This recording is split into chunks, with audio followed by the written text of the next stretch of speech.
bahagi ng tipan ang liturhiya. No, noong nakipagtipan ang Diyos kay Adan, merong ritual, no, yung Sabat, yung araw ng pamamahinga.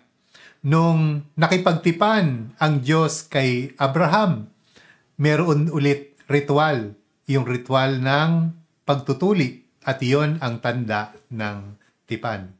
Sa noong naging bayan na ng Diyos ay pag-aalay ang kanilang ritual. Ritual ng pag-aalay ng bayad sala at ritual ng pag-aalay ng pasasalamat tuwing pista ng Pasko. At araw-araw nga ay may pag-aalay na ginagawa doon sa templo. Pagdating ng bagong tipan, lahat ng mga ritual sa lumang tipan ay ginawang ganap. Yung Sabat, yung ikapitong araw ng pamamahinga, ay naging ginawang perpekto doon sa araw ng Panginoon. Hindi na siya ikapitong araw, kundi unang araw. Yung pagtutuli ay ginawang sakramento ng binyag. Yung pag-aalay ng bayad sala ay ginawang sakramento ng kumpisal. Yung pagdiriwang ng pista ng Pasko ay ginawang dakilang sakramento ng banal na Eucharistia. At yung araw-araw na pag-aalay sa templo ay pinalitan ng minsan at walang hanggang pag-aalay ni Jesus na ating ipinagpapasa ngayon sa tuwing tayo ay magsisimba. Yung templo sa Jerusalem na nawasak at hindi na naibalik ay pinalitan ng templo ng katawan ni Jesus na nagapi na ang kamatayan, kaya isang templong magpawalang hanggan.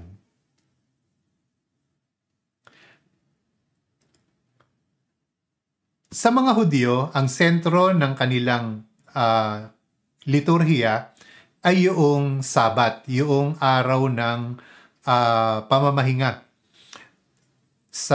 Para sa ating mga Katoliko, hindi na tayo sakop ng Sabat dahil hindi naman tayo mga Hudyo.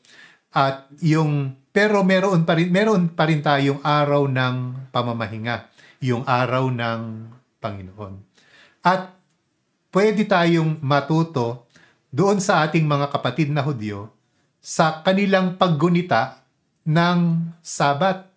Kasi yung Sabat nila actually mas mahirap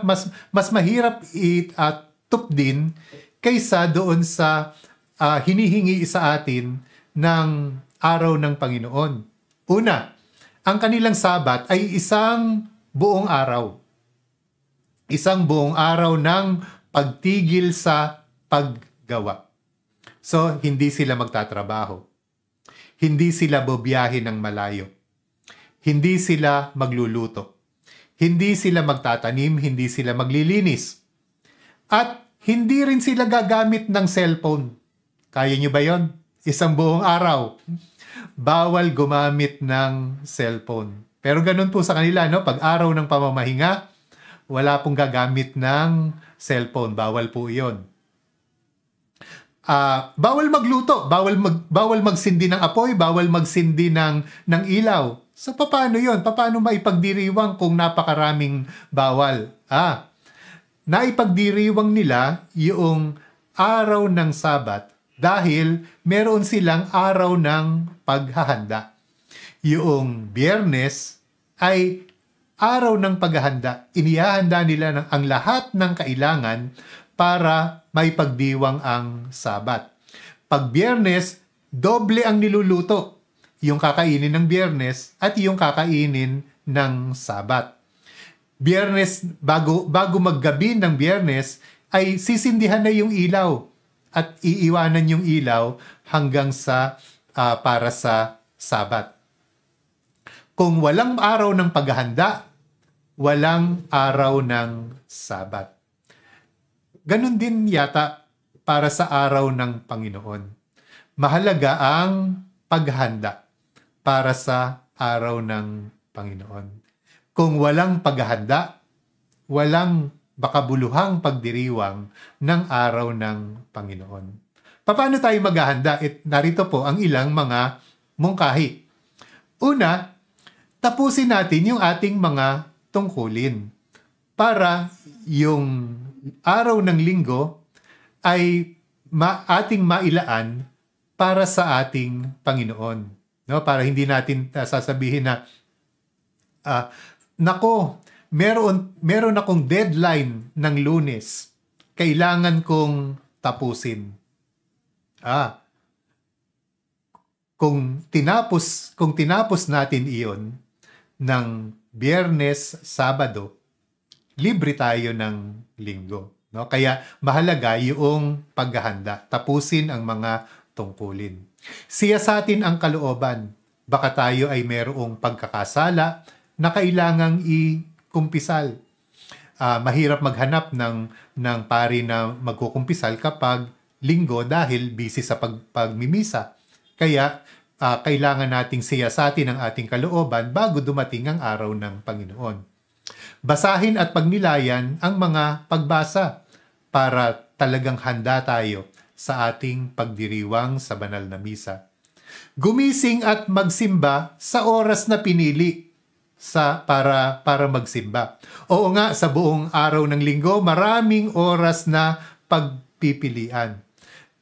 Pero yung oras na ating pinili, yun na yung ating pakikipagtipan sa Diyos. Kaya halimbawa, kung nagdesisyon ang inyong pamilya na magsisimba kayo ng maaga, yun ang inyong piniling oras. Gumising ng maaga para makapagsimba sa oras at hindi malilate sa misa. Magbihis ng karapat-dapat dahil tayo ay haharap sa Diyos, tayo ay makikipagtipan sa Diyos.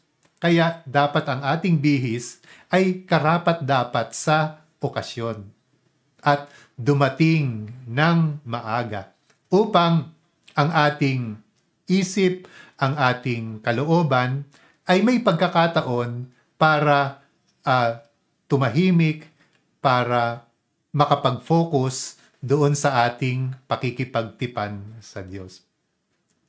Habang pinagbubuti natin ang ating paghahanda para sa araw ng Panginoon, mas magiging maayos, makabuluhan, at mabunga ang ating pagdiriwang ng araw ng Panginoon.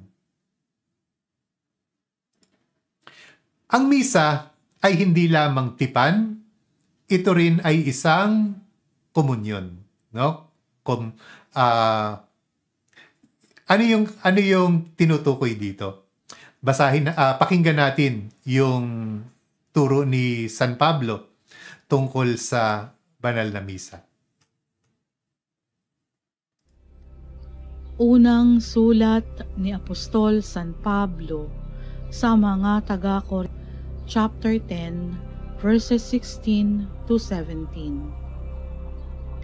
Hindi ba't ang pag-inom natin sa kopa ng pagpapala na ating ipinagpapasalamat ay pakikibahagi sa dugo ni Kristo? At ang pagkain natin ng tinapay na ating pinipira-piraso ay pakikibahagi naman sa kaniyang katawan. Kaya nga, dahil iisa lamang ang tinapay, tayo'y iisang katawan kahit na tayo'y marami. Sapagkat nagsasalo-salo tayo sa iisang tinapay.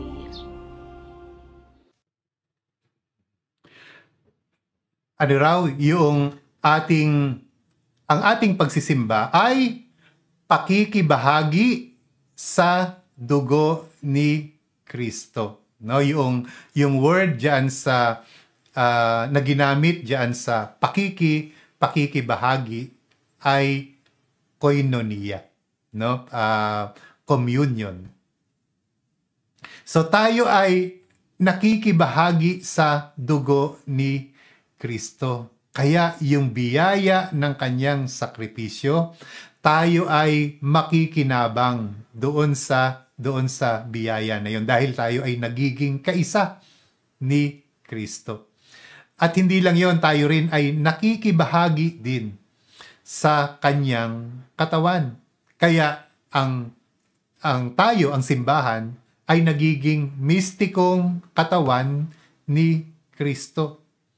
Kaya nga, hindi lang tayo nagiging kaisa ni Kristo, tayo rin ay nagiging kaisa ng bawat isa. Dahil hindi lang naman ako ang nakibahagi, hindi lang naman kayo ang nakibahagi. Tayong lahat ay nakibahagi. Kaya tayo ay magkakabahagi sa katawan at dugo ni Jesus. At paano tayo nakikibahagi? Sa pamamagitan ng pagkain at pag-inom. Bakit? Bakit kailangang kainin ang katawan ni Kristo? At bakit kailangang inumin ang kanyang dugo? Yung pagkain at pag-inom ay bahagi ng ating pagtanggap ng kabuuan ni Kristo. Di ba may kasabihan? You are what you eat.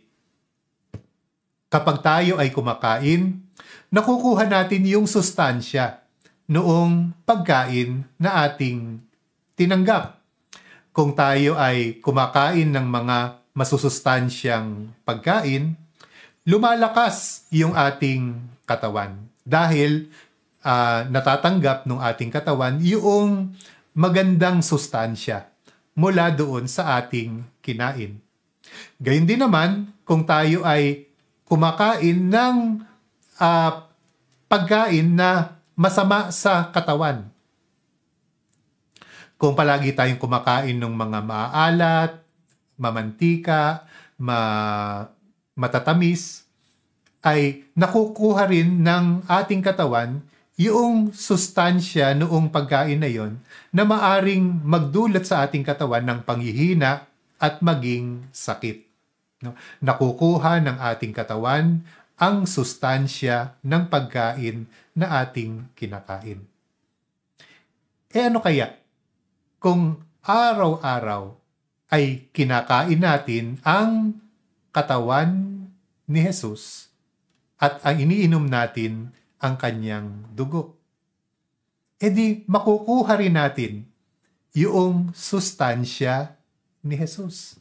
Yung sustansya ng kanyang pagka-Diyos, yung sustansya ng kanyang pagmamahal, yung sustansya ng kanyang kabutihan, yung sustansya ng kanyang katapatan, yung sustansya ng kanyang katatagan, yung sustansya ng kanyang kalinisan. Yung sustansya na yon ang nagiging bahagi ng ating katawan. Kapag kinain natin ang pagkain, nagiging bahagi na ito ng ating katawan. Pagkatapos kong kumain kanina, yung kinain ko kaninang tanghali, kahit biyakin pa ngayon yung aking tiyan, hindi na makikita yung kinain ko kanina. Saan na napunta? Hindi naman yun nawala, kundi naging bahagi ng aking katawan. Kaya naman, totoo nga na ang katawan ni Jesus na makalangit at ang ating katawan na makalupa sa pamamagitan ng banal na misa ay nagiging isa. Nagiging isang katawan.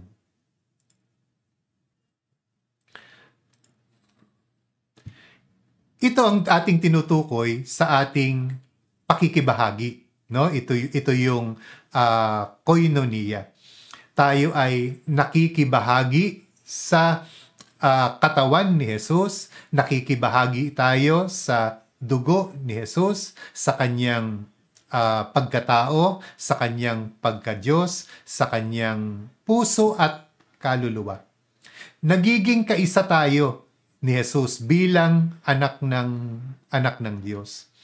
at nagiging kaisa tayo ni Jesus sa isip, sa puso, sa kaluluwa, at sa katawan.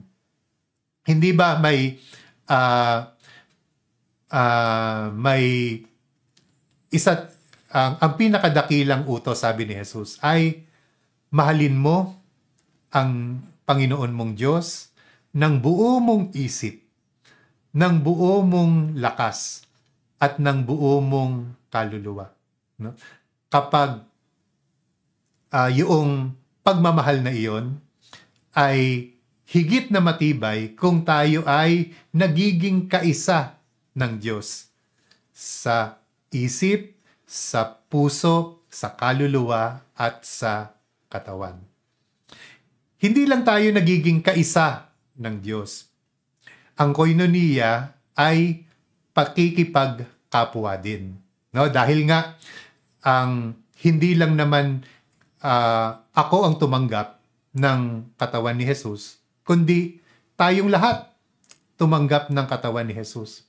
Kaya, kung ako ay naging kaisa ni Jesus sa pagtanggap ko sa Kanya, kayo din ay naging kaisa ni Jesus sa pagtanggap nyo sa Kanya. Kaya, hindi lang ako naging kaisa ni Jesus. Ako ay naging kaisa ninyo.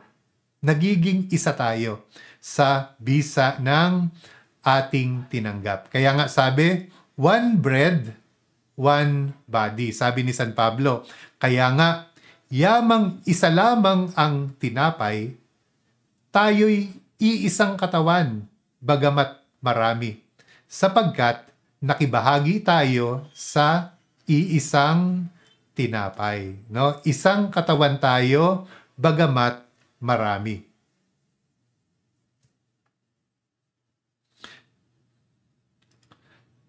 Kaya sabi ang turo ng ating simbahan, the Eucharist is the source and summit of Christian life. Yan ay mababasa natin sa Catechism of the Catholic Church, paragraph number 1324. Dahil kung wala ang Eucharistia, hindi tayo makakabahagi kay Jesus. Kahit sabihin pa natin na minamahal natin ang Diyos, mababaw ang pagmamahal na yon kung walang kalakip na pagtitipan at komunyon. No? Yung tipan ang nagpapatibay ng ating ugnayan sa Diyos, nagiging pamilya tayo ng Diyos. At yun namang komunyon ang nagpapatibay ng ating pagtitipan dahil tinatanggap natin mismo ang katawan at dugo ng tipan. Hindi lang siya pinanggagalingan ng buhay natin bilang Kristiyano, siya din ang hantungan, no? The summit of Christian life. Ang ating layunin bilang mga Kristiyano ay ang Eucharistia. Hindi lamang yung palaging tumanggap ng Eucharistia, kundi lumago sa pagtanggap natin sa Eucharistia. Ibig kong sabihin, yung kung maraming taon na tayo na tumatanggap ng Eucharistia, dapat lumalago tayo doon sa ating tinanggap.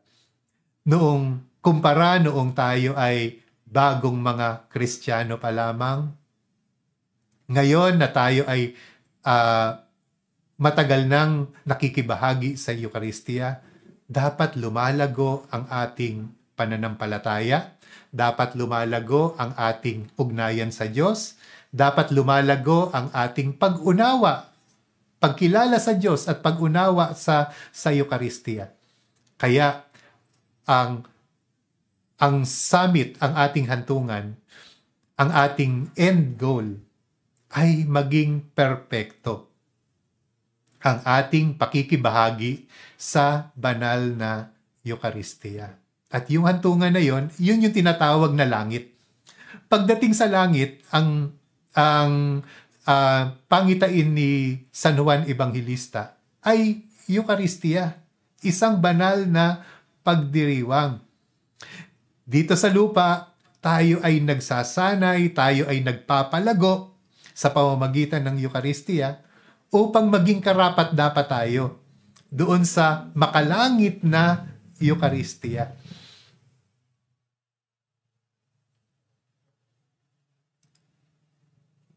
Dahil ang Eucharistia ay pakikipagtipan natin sa Diyos.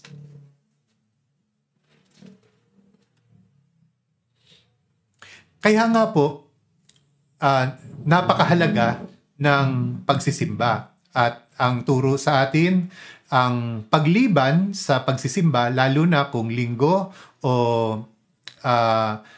holidays, ay isang mortal na kasalanan.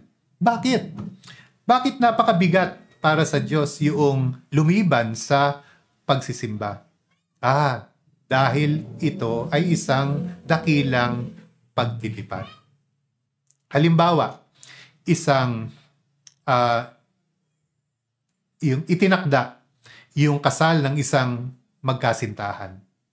So yung asawang lalaki, inihanda niya na yung kasal, umupa na siya ng bonggang-bonggang caterer para doon sa pagsasaluhan, at nag-imbita pa siya ng pinakamagaling na choir para kumanta doon sa araw ng kanilang kasal.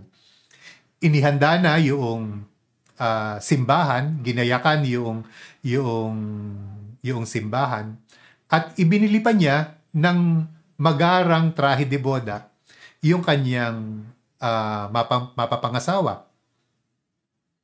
Nakahanda na ang lahat para doon sa kanilang kasal. Tapos, doon sa araw ng kasal, naghihintay na yung asawang lalaki doon sa harap ng altar, pero hindi pa dumarating yung bridal car. So, yung event organizer, nagpapanik na siya at kanyang kinontak yung mga partidos noong kasintahang babae.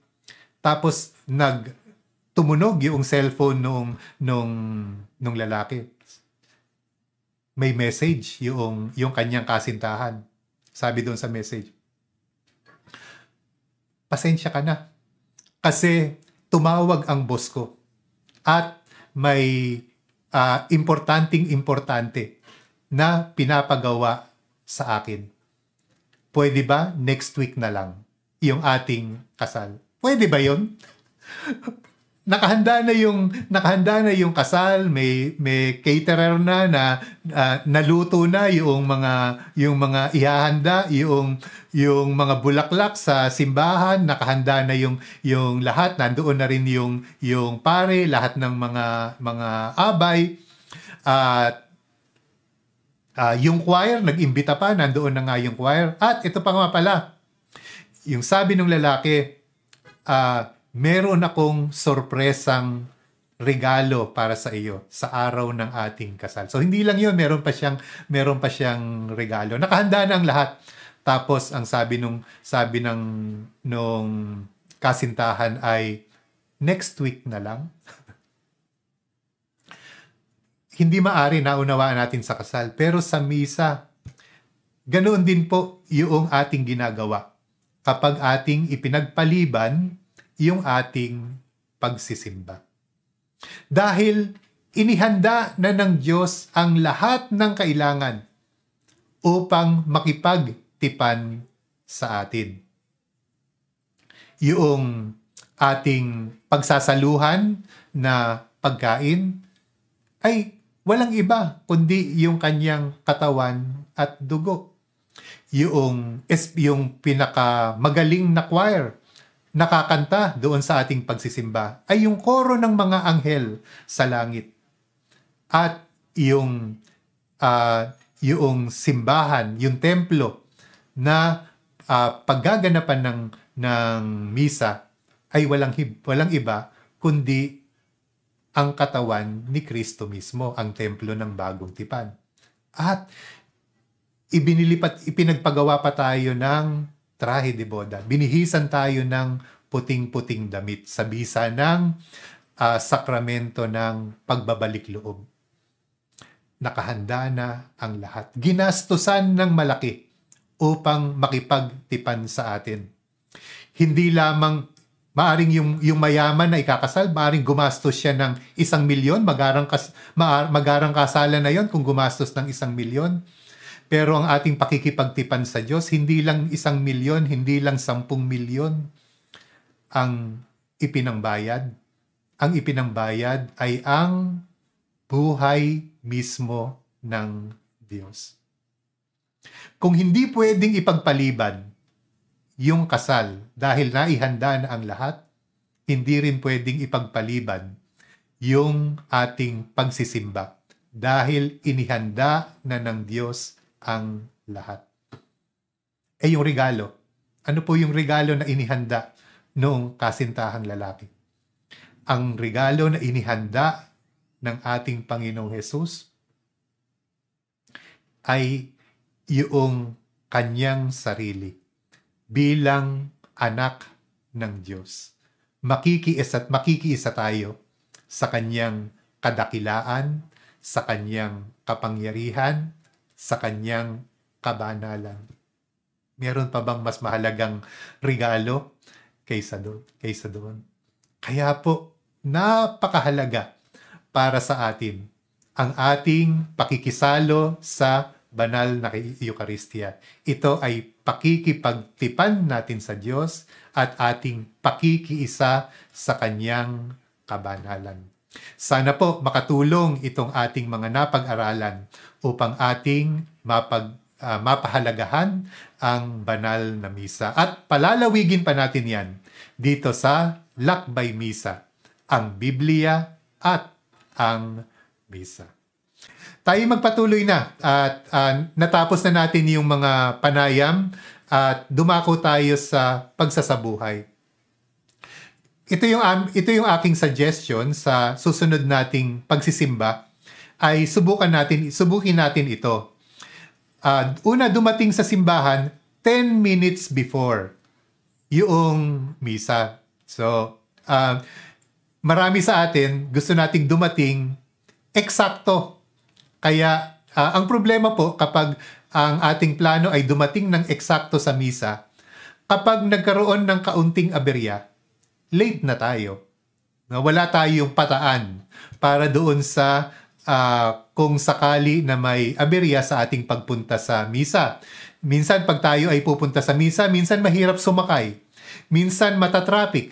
Minsan may makakasalubong tayo na kakilala at makikipag-usap ng sandali. So, minsan biglang may papalabas na tayo, mayroong biglang tatawag, mayroong kailangang asikasuhin. So, nangyayari po iyon. Kaya dapat po mayroon tayong pataan na pag-aralan natin yung paghahanda.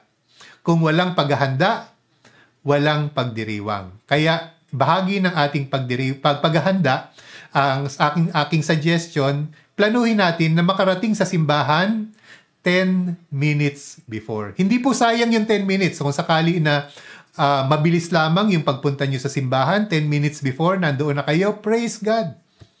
Praise God, salamat sa Diyos at dumating ng maaga dahil mapapayapa natin ang ating kalooban. Hindi na kayo, pag nagsimula ang misa, hindi na kayo humihingal. Pag nagsimula yung misa, naihanda na ninyo ang inyong puso't isipan at nakapagdasal tayo ng bahagya bago magsimula ang misa. So kung 10 minutes before, nasa simbahan na po kayo, pakiramdaman natin ang kahandaan ng ating kalooban. Meron ba tayong kasalanan, malaki o maliit, na kailangan nating ihingi ng tawad? Kung tayo ay may mabigat na kasalanan, magsisimba tayo. No? Kahit may kasalanan, pag may kasalanan po, hindi tayo pwedeng magkomunyon pag may mortal sin. Pero, required pa rin tayong magsimba. So, pag dahil may mortal sin, hindi naman tayo makakomunyon, ang ginawa natin, hindi na lang tayo nagsimba, nababaon po tayo sa kasalanan.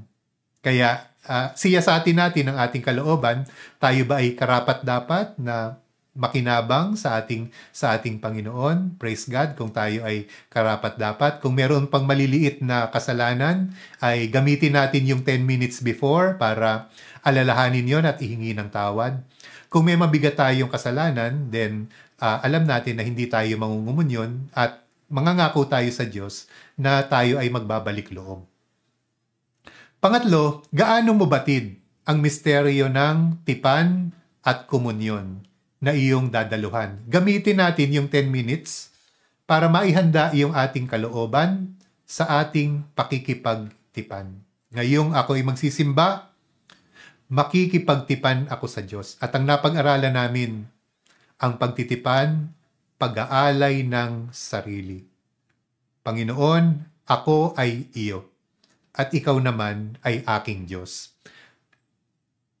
Tulungan mo ako, Panginoon, na maihanda ang aking kalooban. Lord, sa misa na ito, tatanggapin kita. Kaya, Panginoon, ihanda mo ang aking puso para tanggapin ang iyong kabuuan, ang iyong kadakilaan, ang iyong pagka-Diyos. So, gamitin po natin yung 10 minutes na yon para maihanda ang ating sarili sa ating pakikipagtipan at sa ating komunyon. Nang sa gayon, pag nagsimula na ang misa, ready na tayo at magiging mas mabunga at mas makabuluhan ang ating pagsisimba. Pagkatapos, next Friday, sa group discussion, kwentuhan ninyo yung inyong mga ka-groups. O kaya, sa class bulletin board, kasi meron po tayong class bulletin board. Pwede po ninyong ikwento doon. Naku, dumating nga ako sa misa 10 minutes before, ganito ko ginamit yung 10 minutes. Yan. Kaya, baka ma-inspire natin ang isa't isa kung tayo ay magkukwentuhan gamit ang ating class bulletin board. Pabaong salita, subukan po nating kabisahin ito dahil ito ang central verse para sa banal na misa. Ito yung turo ni San Pablo sa mga taga-Korinto. Unang Korinto chapter 10, verse 16 to 17, ang kopa ng pagpapala na ating pinagpapala. Hindi ba ito'y pakikibahagi sa dugo ni Kristo? Ang tinapay na ating pinagpipira-piraso, hindi ba ito'y pakikibahagi sa katawan ni Kristo? Kaya nga, yamang isa lamang ang tinapay, tayo'y iisang katawan bagamat marami, sapagkat nakikibahagi tayo sa iisang tinapay. So, ngayong week, subukan nating ulit-ulitin itong pabaong salita para ating mahalin at makabisa itong central verse patungkol sa banal na misa.